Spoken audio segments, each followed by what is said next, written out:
Ladies and gentlemen, welcome to TV Pilot Reviews here on AfterBuzz TV. Today, it's a first for us on the show. We're talking about some kind of non-scripted shows, in a sense. And they are surrounded by two very, very funny ladies, so don't move a muscle. You're tuning into the destination for TV superfan discussion, AfterBuzz TV.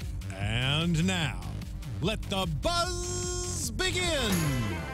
I love you, America! Hey. I was not expecting that. Ladies and gentlemen, welcome to TV Pilot Reviews here on AfterBuzz TV. For those tuning in for the first time, this is a show where we review some of Hollywood's hottest pilots and tell you whether you should pass or play. For those listening on the podcast, you're missing us swaying in studio. I have these amazing co-panelists who I'm swaying with in honor of our country, which is America. DeAnjilo, let's start with you. It's good to have you back, buddy. We missed you last week. I missed you guys, and that was a great show. I'm so surprised you didn't like it. Check out. Yeah, side note. You love Mindhunter. I was a fan. Okay, cool. Well, but, Linda loved Mindhunter. Yeah, we're not on that right now. Yeah. But check that show out. Check out that show. We reviewed it last week. But you want me to intro myself? Just talk, yeah, come on, man. Hey, hi guys, how you doing? I obviously haven't been here in a while. You can hit me up on Twitter at DeAnjilo TV or on Instagram at DeAnjilo. Where can they find you? I am all over social media. Hi guys, Linda Antwi, and I am Linda So Girly on all across the platforms. And also not an American, so this would be a great perspective. Right, so we like swinging and swaying to America, you know. Absolutely. Yeah. Guys, my name is Jeff Graham. Very boring name, I feel, relative to the rest of my co-panelists.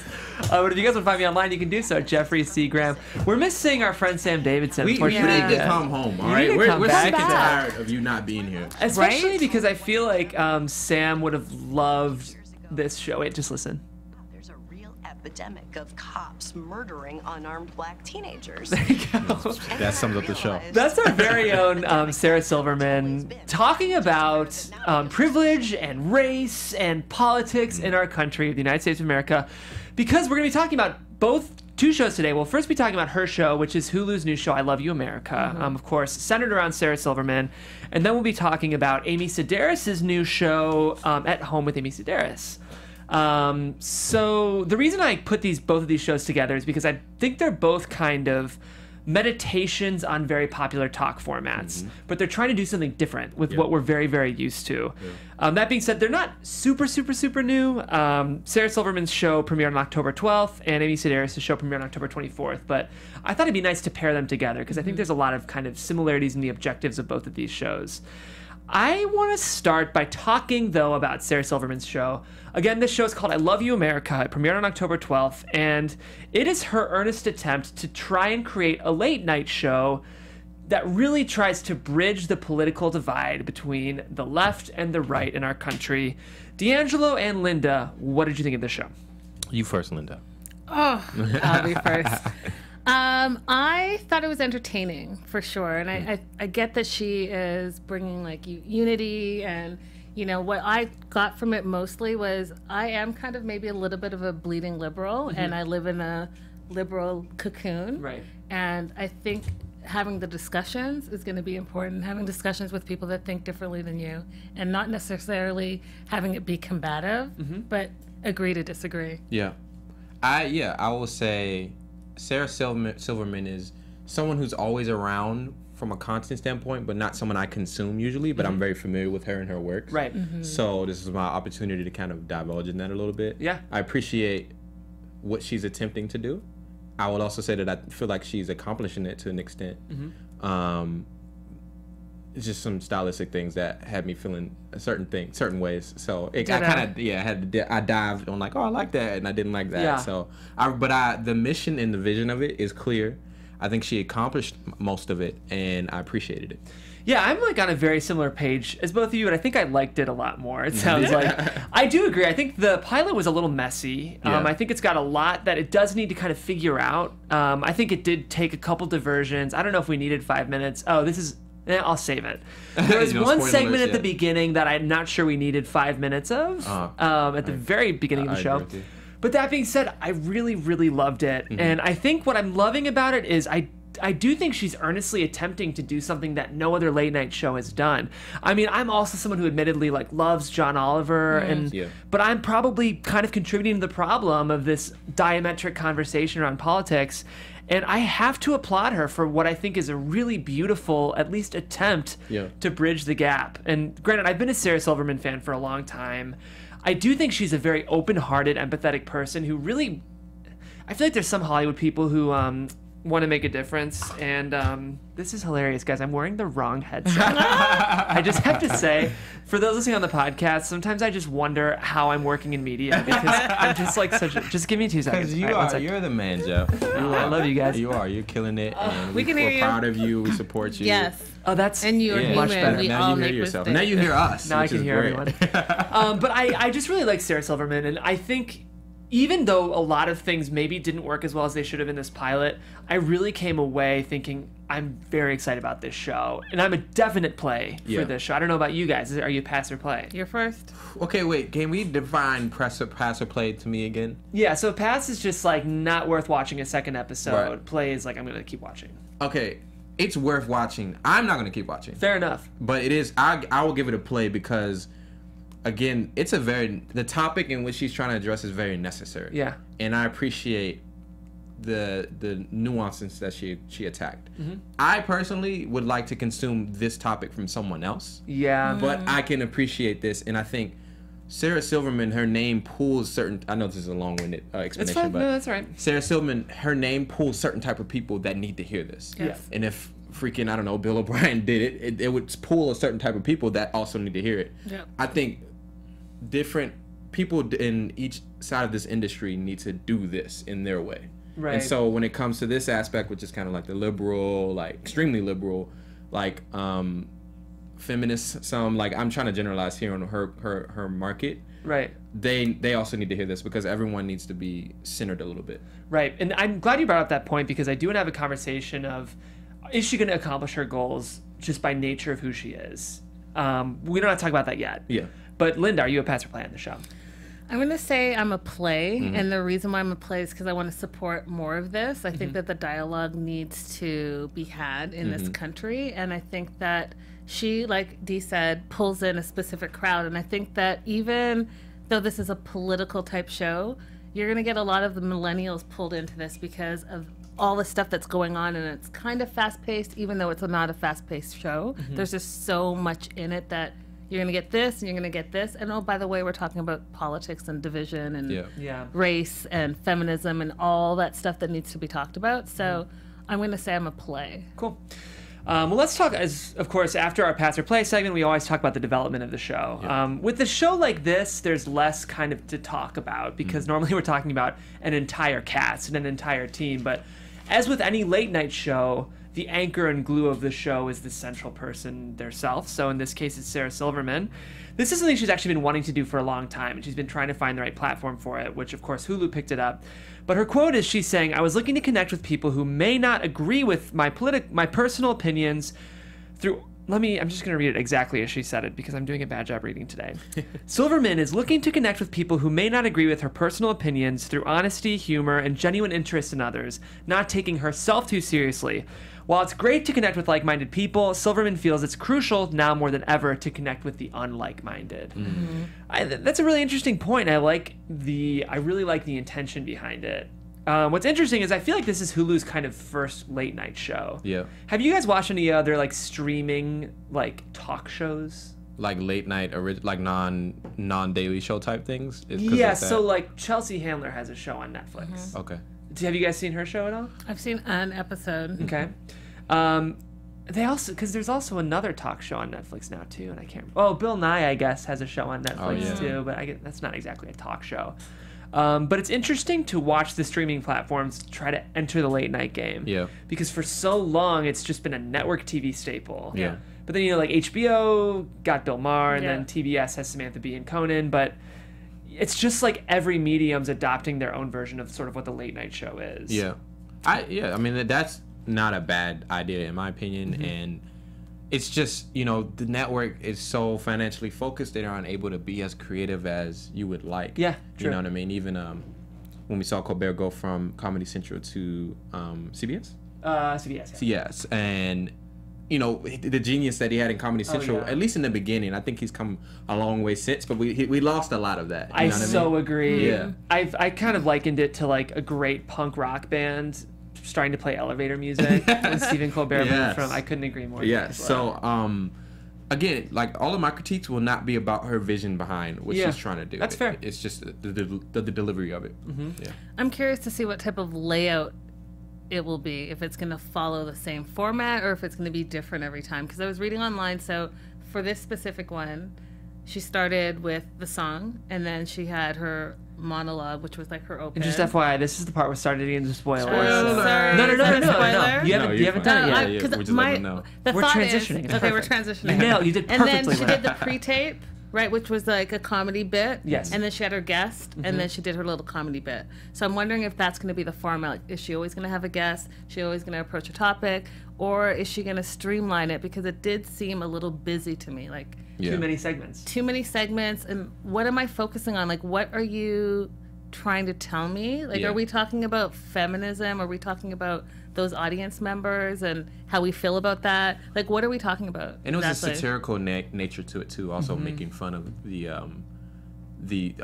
night shows in general. In general, exactly. Which I think is people are gonna. I like that. I think people are gonna enjoy that because it just makes it feel more authentic. And I thought it was funny because I wrote it down. She promised whenever the show got too unsettling, they'd cut to a white man at a desk, just so your average run-of-the-mill late night show would feel like it was that. I love that. I thought that was hilarious. I thought it was hilarious too. I'm glad you brought that up, Dee, because I do think both this show and the other show we'll be talking about today are playing with the conventions of what we're used to, which is part of the appeal. Is there's like that distant sense of familiarity that's kind of comforting, but then it's also tossed on its head to make you laugh. I want to address what you brought up about what is the show actually kind of trying to do. Like, there were so many segments. I'm not sure all the segments really kind of fused together. I don't feel like they did at all. I don't either, and I don't care. Like, I still loved it. Yeah. It kind of has almost a variety show feel to it to me. And so then it doesn't have to really be cohesive because you're just kind of doing a little bit of everything. Right. Like sketch comedy, a song, a dance, and then, we're going to talk some serious stuff. So it could be that. Well, that's what I liked. I mean, the thing is, this is very common with late night shows. If you go back and watch anyone's first late night show on a new platform, whatever, it's usually pretty messy. Even like if you go back and watch John Oliver's first season, which is a late night show that I love, he's gotten so much better. And I feel like part of the success of a late night show is just given 100 episodes and it'll tighten up. Because I did think this was kind of a mess. But that's the thing is, something about it felt so radical to me. I think it's someone like who admittedly does watch John Oliver every week. I was like, it's so nice to just feel a little less anger on screen right now. True. Like there was this sense of open-hearted earnestness where she just wanted to hear people. Yeah. And I feel like very rarely do late night hosts actually want to listen to their guests. They bring on guests that agree with them, or they bring on guests that they know they'll disagree with, so they're not going to listen. And I was gonna say, please. to bounce off of that. I mean, because we're spoiling now anyway. So there were some scenes and some ideas and some skits that I think are just very transformative and very powerful. Even the scene where she's in with the conservative family, more or less, and having open dialogue, and it's like at the end, we're not trying to paint anyone in a certain picture. We're having a conversation, and guess what? We don't agree. Like, I think that concept, because her audience, in my opinion, is like super, like the extreme liberals. Oh, yeah. And so, we can both argue that extreme conservatives and extreme liberals are the people that we need to get to the middle to have some to have some impact going forward politically, and just to get away from the issues that we're having now. And so I love the only way that you kind of have that kind of transformative nature is to listen. Right. And she displayed that with that skit, and she displayed that with the interview that she had at the end. And I think that is going to be the power of this show. And that is the aspect of the show that I think is worth revisiting. Yeah, and that's what's funny about the show is, like, I think even when it takes missteps, purely the spirit behind the show feels very radical to me, which is why I found it to be a very exciting pilot. I was just like, I have not seen this. And I do exactly. That's that sums it up. I'm just like, man, I've never seen this before. Like that. That's a great line. And it makes me excited to, like, I don't know. I just like, and we'll have the conversation if is anyone actually going to watch it, because Well, let's save that. Can I say that you brought it up last week, and I have Hulu at home, and I saw the ads for it, but I didn't really actually see the ads. Like, nothing pulled me in. Like, I Love America. What is that? Yeah. Right. The You know, title. and I feel like, and even like the graphics of it, I was It's a little like, weird. Yeah. it doesn't suit to me what I saw. It Like, I does- actually sat down and thought, okay, well, you know what? I could get into this, but Yeah. if I was just browsing because there's so much to watch, I would have passed right over it. For sure. Yeah, the marketing feels weird for this show. Yeah. And yeah, especially like the imagery surrounding the show just Yeah. visually doesn't feel quite right. But then, if we are going to start talking about the musical, I call it the musical in the beginning. Yes. That was like 4 The minutes monologue, long. really long. I thought it was too long, but then I thought, well, it's entertaining me, and she's trying to get a lot of points out Yeah. in it. But I also thought it was just too long. Yeah. Like, I get your point. You could have cut that in half easily. Yeah. Sarah Silverman can get this way. And like, I'm admittedly a huge fan, but the thing I like about Sarah Silverman's comedy is she's always trying to do something more than just make you laugh. Yeah. She's always trying to make you think, and I do think connect with people. I think like whenever I watch her stand up, which I watch a lot of, she's really trying to connect with people. Like, Yeah. she'll tease a Christian, but then earnestly engage with them as to why they believe what they believe. And yeah, but sometimes that can be at the cost of the joke a little bit. Yeah. Like, sometimes I almost like her more as a thinker than as a comic. Yeah. Yeah. And I think we saw that a bit with this opening Yeah. number. But I'm just, the spirit of the show is what makes me so excited. It's I'm excited that, man, this is something that, you know, this is her baby, and it actually got delivered Right. on Yeah. a major platform, and Yeah. that's the power in it. That's what I like. I think that was the most exciting thing about it, more Yeah. than the show, is just the idea. I'm watching someone a non-minority trying to do something like this. Well, I guess as a female, she's a minority, but Yeah. racially speaking, and just like experience-wise, and she has money, like in a lot of ways, she doesn't have to do what she's trying to attack. Exactly. So I She like could that. just kind of coast on her privilege Yeah. if Yeah. she wanted to, and she's not okay with that. Yeah. Which so many people in Hollywood are, even if they don't admit it, you know? Definitely. You mentioned this interview, and this was my favorite part. Mine too. So she interviewed Megan Phelps-Roper, which, if you guys recognize the last name Phelps, they're most famous as being the family that is the engine behind the Westboro Baptist Church, which is, of course, the church that pickets soldiers' funerals and will hold up signs at LGBT events that say God hates fags. Celebrated 9/11. 11. Yeah. Yeah, they celebrate terrorist acts and Yep. saying it's God's wrath. Yeah. But she is someone who was born into the church, raised in the church, indoctrinated by the church, and ended up leaving because one of her trolls on Twitter ended up engaging with her in a dialogue. And yeah. Sorry to cut you off. No. Which I also thought was interesting is that she was put in charge of the church's social media. Yeah. So it's the only reason why she went on Twitter and social media is to spread more of their beliefs. And then Her mind Right. got changed. So Yeah. one time Twitter did something good. But it's not always just a terrible cesspool of horror. What did you think of this interview, DeAnjilo? It was good. I think I have a really interesting perspective because I'm a very devout Christian. But that what she was part of is not something that I ever really identified with or agreed with. So I would say even a lot of Christians condemn that because it's like, man, that paints a bad picture on us. Like, Right. you know what I mean? So we got to fight across that. So it was interesting because their little signs like, you know, fags go to hell, or like God hates that's fags. God Yeah. hate fags. Get it right, DeAnjilo. Yeah, I know. Get it right. That I've never heard them speak before, but I kind of already put a persona on them. Right. So it was interesting, like even having to attack my own. Oh, these are real people. Like Yeah. she was a real person. You know what I mean? And that whole conversation about just that everyone has layers and not just monsters, which she said, I think I also had to do with her when she came to the couch in the interview. Yeah. I think the thing that she said that really kind of shook me was when she's like, even psychopaths believe what they've... I forget exactly how she said it, and I wish I would have written it down. Shame on me. But she was saying something like, these people are just human beings with a very, very single-minded worldview or something. I remember. Yeah. she was saying that although they're extremists, they're not psychopaths. Yes. And then she was saying they are isolated by bad ideas. And so those bad ideas, they continue to... expand on because they don't know anything different, because that's all they know. Yeah. And they only associate with people that think that way in the church. So I thought that was interesting too, because you think someone's an extremist, they must be crazy. Yeah. And they must be crazy to think this way or to do the things that they do.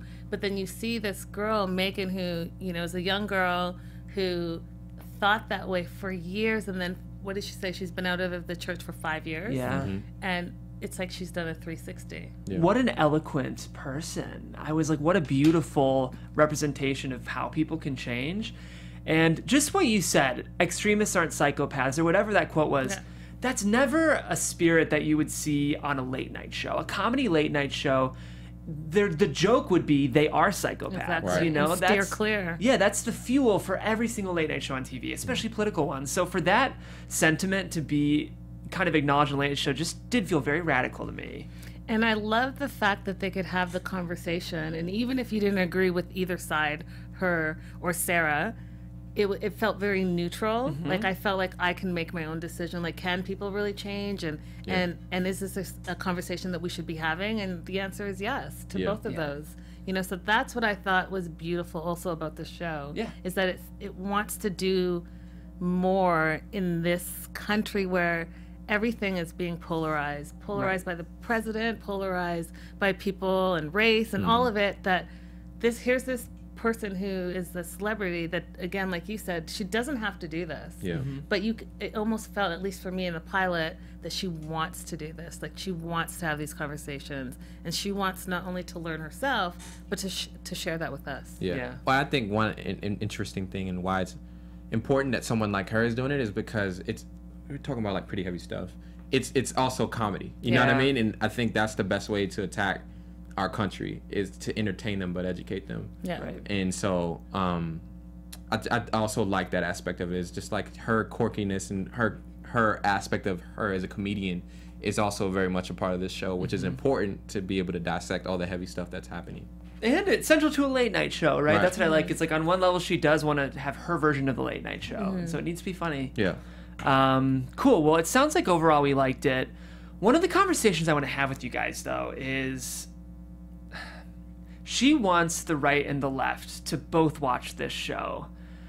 I wonder how many conservative Republicans are going to think Sarah Silverman has a new late night show on Hulu. They're not going to watch, unfortunately. I know. And I think it's lost in the marketing. Yeah. I The agree title, with you. the art. All of I it. Love You America with Sarah Silverman. Okay, I'm not. Right. Sarah, All of she it. lost me at Sarah Silverman for the right. You know? The assumption would be that it's going to be the John Oliver. It's going to be the Bill Maher. You know what I mean? Like, there's nothing about the marketing to me that implies it's a bridge kind of show. At all. And I think she's making some mistakes, too, on this show related to that. I'm not sure showing us 6 minutes of two naked people. When you're I was gonna lose them, wondering yeah. if we're going to talk about that. I mean, that's why I wasn't really feeling it. Let's talk about that. Like So at this point, you know, we're in spoiler territory. She spent a long time kind of making a joke about how, like, bodies are never shown on TV, which I thought was kind of funny, and I agreed with her. But we saw full frontal male, full frontal female, just straight up lot of nudity. It's her style. Yeah. What did you guys think of the segment, first of all? And do you think it makes sense for the format? I mean, I think you're answering my question, because I mean, and I might just be oblivious, but I didn't understand the point of it, besides the shock value, and besides that being like part of her spiel. Like, what are you trying to bring to my attention right now? Right. Yeah. I totally agree. I mean, I think a lot of shows will try to do something shocking in the first 5 minutes. Like Mindhunter did the same thing. But the problem is, shock value shouldn't be the appeal of this show, because shock value is polarizing. So I was like, why start your show with something polarizing if your goal is to create a non-polarizing show? Yeah. So I felt like that was kind of a mistake. I do think she could tone down like some of the pussy lips, fucks. You know, she's so vulgar. It's Yeah. her though. Which that's what I love about her, Yeah. but I just don't think like my parents from Cleveland are gonna watch this show if she keeps saying pussy lips. Though that's why I say there are a lot of different type of people that need to do this, because Yeah. I wouldn't want to tell Sarah don't be yourself. This course. is part of who she is, and Right. now that's why I'm like play, but I'm not gonna watch it because I don't want to see that stuff. Like I Right. don't want to see his dick. It's just like staring at me. So I'm good. I'll pass. You know, but I can understand it and I can appreciate it. Yeah.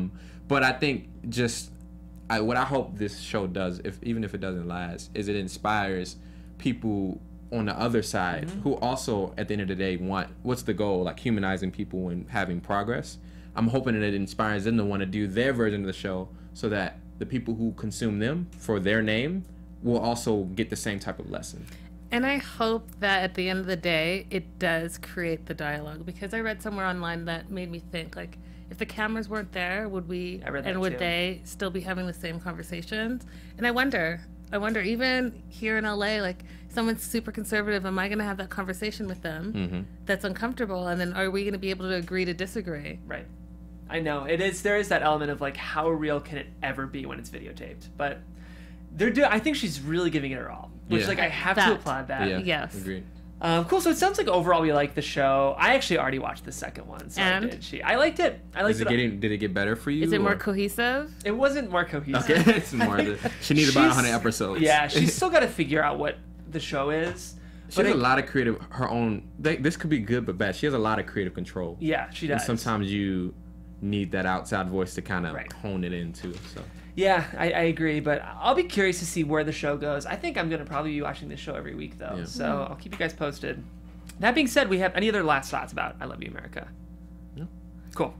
Well, the next show we're talking about is another show based around a talk format with a very, very famous female comic. The show we're talking about right now is True TV's new show, At Home with Amy Sedaris. It premiered on October 24th, and it is kind of a very weird send-up of HGTV, more like Food Network, kind of homegrown Ina Garten style cooking shows and do-it-yourself Martha Stewart. What did you guys think of this show? You're up, D. Yeah, I'm first. All right. You know what? I was weirded out, which was the goal, but it was funny. Yeah. I laughed, and I'm not the target audience for this show. I don't feel like I was, but the way I walked away feeling from this show was like, man, I really like her. Yeah. She delivered. And I appreciated everything I couldn't tell if she was acting, like, you know what I mean? It just felt very real and organic, and I appreciated it. Yeah.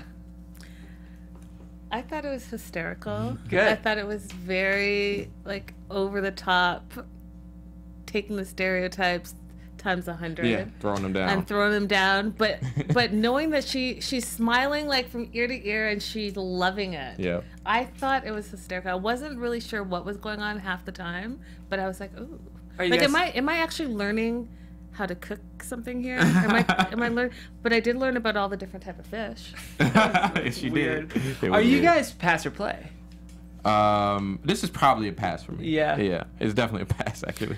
I'm gonna say a play just because I'm curious what she's gonna do next. Because this one was really just all over the place. The woman in the forest. I know.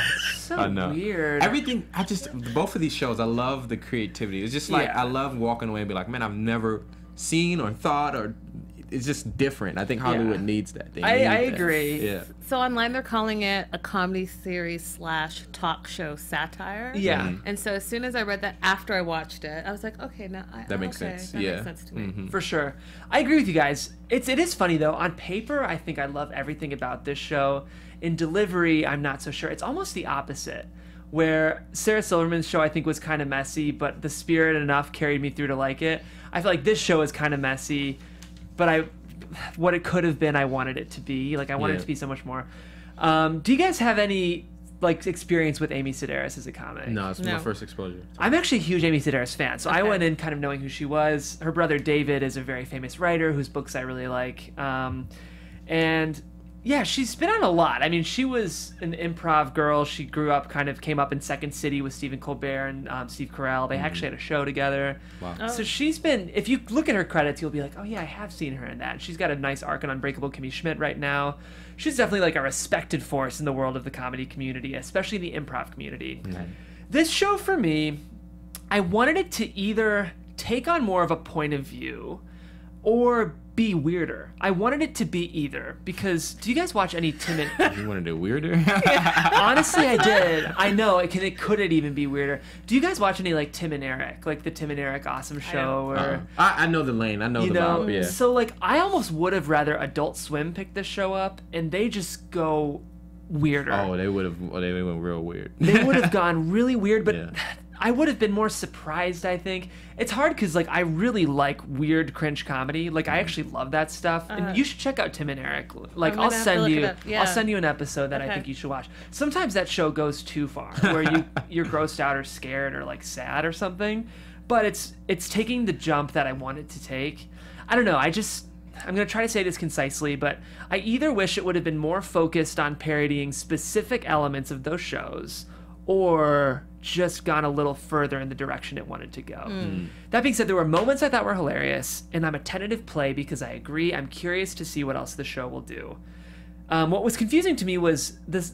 I think 2 aired. I only watched 1, but the website had it made it look like episode 2 is episode 1. Yeah, it was weird. Did you guys watch the fish one? I watched the fish one. Okay. Was that not episode 1? Wait. That was episode Okay. 1. Oh, I watched Cooking by Yourself or something like that. Yeah. Is that not the first episode? I don't know. Wait, it said 101. It said 101, but I Okay. was looking online and I Oh, think... you know what? Yeah. So I did what I was supposed to do. But No, No. but this is the fish one. Uh-huh. The TGIF is episode 1. That's like the episode one? pilot. Oh, wow. It's just mislabeled on the Yeah. website, which isn't your fault. Yeah. It makes Oh, me that wonder sucks. how much True TV's putting into the They show did if work they on made that. that mistake. Well, don't now know. I want to go back and watch so I watched the second episode apparently. Yeah, So you watched there's the some second things I would have needed to know before. I wonder if they connected. I wonder Interesting. if they are Now I connected. gotta because it is worth revisiting. I want to check out the first episode. So here's what I'll say. I actually did watch both. Okay. The second one to me had more of actually a point of view. So it was like the jokes were like she's lonely. Yeah. All this stuff is covering up this thing about her character. Literally the first one, DeAnjilo, was just like all about fish and just like And then a lamb chop was thrown in there. Okay. yeah, there were some lamb chops. And a baked potato boat. All right. Amen. If we're gonna talk about a show with too many jumbled segments, this is the show for me. I would have wanted to see a bit more of a theme. I was like, why? This is spoiler territory, guys, but I was like, why are we at a barbecue all of a sudden? At a golf range. Yeah, I was just like, I want there to be some kind of connective tissue rather than just all these weird sketches. But So did the episodes connect, Jeff, or were they completely separate? I don't think so. No? I think Okay.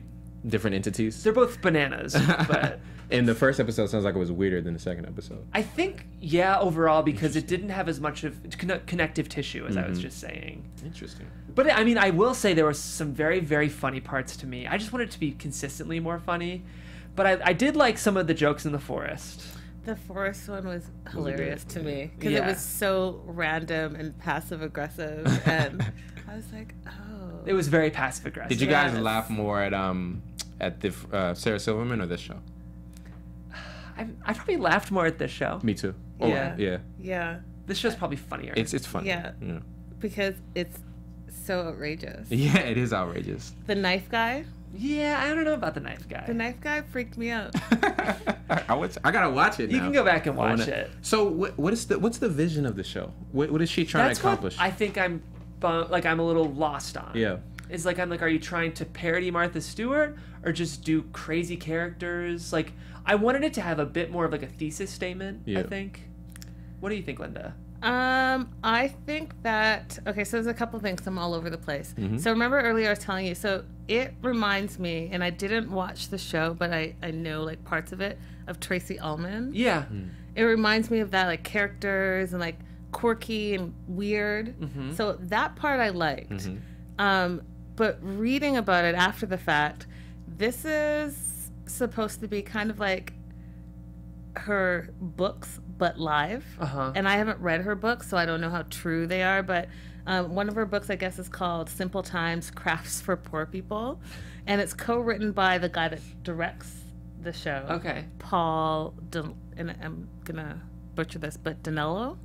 And so I think that maybe with time it's gonna make more sense, or maybe if I read the book then I'll understand like the direction that they're going. Yeah. But I'm gonna give it a chance. Yeah. Yeah. Yeah, I want to send you an episode of Tim and Eric because they would do the same thing where it's kind of a bunch of sketches, but there's like sort of one through line, which I guess this kind of happened with the businessmen. Is that the through line? I don't know. Did you feel like there was a through line for this besides just like fish or gross? No, I think that was just fish. Yeah. It could It just be was- one of those shows where it's just like every episode's its own thing. Yeah. Yeah. That, and then also too though they're online they're saying like she's trying to deconstruct feminism in a humorous way. I can see that for and sure. the role that women play. Yeah, the in- matriarchal. Exactly, like the caregiver Yeah. and the homemaker. Mm-hmm. But I want to sit down and have dinner with, you know, a bunch of businessmen and talk about business and what you do outside of the home. So it's a bit of that. Yeah. I thought that okay. So if you're gonna bring up like constantly mocking the stereotype of what a woman should be, then that could be an interesting take. Well, I definitely saw that in the second episode. Yeah. I mean, that's the part I liked the most, just attacking, I guess, the housewife or a single woman, and just attacking the stereotypes there. But it was weird because she would like deconstruct it, and in the middle of the episode she gets a date and she just drops everything for it. So it's just like, it was really funny. But I think I like the authenticity in that, because it's like, oh yeah, everybody wants to be in a relationship, or you want a relationship. So it was funny to see these first 15 to 20 minutes of her being just trying to promote herself and being single and being independent, and then this guy comes in and asks her out and she just loses her shit. So that was kind of funny to see that. I think I want to see more of it though. Like I love the idea of like a critique of the anti-feminism of some of these shows. I just wish I would have felt that a little more, rather than just like talking about like the fish's mouth for like 3 minutes. She was weird. Yeah, I liked it, but it was weird. It's weird, but I like the weird too. I think I either wanted to like take on a point of view or totally throw a point of view out the window and just be crazy. I want it to be either. But don't you think her non-reactions to everything that was going on was part of the humor of it all? I thought it was hilarious. Like, she was just like, she was smiling. I love her. Like, I from this want to consume her other stuff. She's very talented. Yeah. So I got to go see her at Upright Citizens Brigade like a couple months ago, and on stage improvising, she's a genius. Yeah. There's a reason she's kind of carved out the career she is, because especially thinking on her feet, it's like watching magic happen. So we'll have to catch Amy Sedaris next time she's live. But I'll play. I'm glad to hear that the show's trying to do something a little bit more than just be weird. Because I think if it wants to just be weird, for me, it wasn't quite weird enough. Yeah. For any of you guys in the comments who have like seen Tim and Eric or any of that really weird anti-comedy on Adult Swim, I'd love to hear your take, especially if you've seen both shows, and kind of let me know if you sort of agree with me or don't agree with me, and in general our analysis. Let us know what you guys think. It's been fun to have you guys in the comments. Yeah, absolutely. Do you guys have any last thoughts on At Home with Amy Sedaris on True TV? I just with these two shows, once again, the creativity, the outside the box aspect. It's too many things. Too many times we've seen movies and TV shows just the same old, over and over and over. And I hope that this is a continuous trend going forward, whether these shows pop off or not. I love the creativity with it. Yeah, I like the idea of making fun of something that's so common. Yeah. Because the more late night shows we get, the more cooking shows we get, the more important it is for us to make fun of it. Yeah. Agreed. Yeah. I think that my last take would be, wherever these shows land, I wish they would just market them a little better, so that with all that's out there, that we would be able to find them easier. I mean, we review shows, but for just the regular person that's trying to find something new to watch, you know, you need to market to that person too. Like, what are you really trying to do that's different than everyone else that's in this field? That's what we're here for, guys, too. Absolutely. You know, that's why we do this review show. Let us know in the comments if you had even heard of these shows before we reviewed them, because I agree, I do not think they've been well marketed. Well, guys, this has been fun. Yes. This has been TV Pilot Reviews, y'all. My name is Jeff Graham. If you want to find me online, you can do so at Jeffrey C. Graham. Let us know what pilots you think we should be covering there. Also, next week, we're covering a new Showtime pilot called SMILF, which stands for Single Mom I'd Like to... I've seen billboards for that. Yes. Marketing well done. So there's a short film associated with it, and maybe we'll try to cover one more. I haven't exactly looked at what's airing next week, but I'll let you guys know soon. Tune in to find out, though, guys. We tape live on Wednesdays at 10 p.m., and we also have a podcast. So if you're watching, you could listen. If you're listening, you could watch. Do both. Yes. Thanks, guys. And Linda is so girly. Chat with me. Let me know what you thought about these shows. And once again, I'm DeAnjilo. Hit me up on Twitter at DeAnjilo TV. Also on Instagram at DeAnjilo. Thanks again for joining us, guys. Can't wait to see you guys next week. That being said, we'll see you next week. Bye, y'all. Bye, guys. From executive producers Maria Menounos, Kevin Undergaro, Phil Svitek, and the entire AfterBuzz TV staff, we would like to thank you for listening to the AfterBuzz TV network. To watch or listen to other after shows and post comments or questions, be sure to visit AfterBuzzTV.com. I'm Sir Richard Wentworth, and this has been a presentation of AfterBuzz TV. See you later. The views expressed herein are those of the hosts only and do not necessarily reflect the views of AfterBuzz TV or its owners or principals.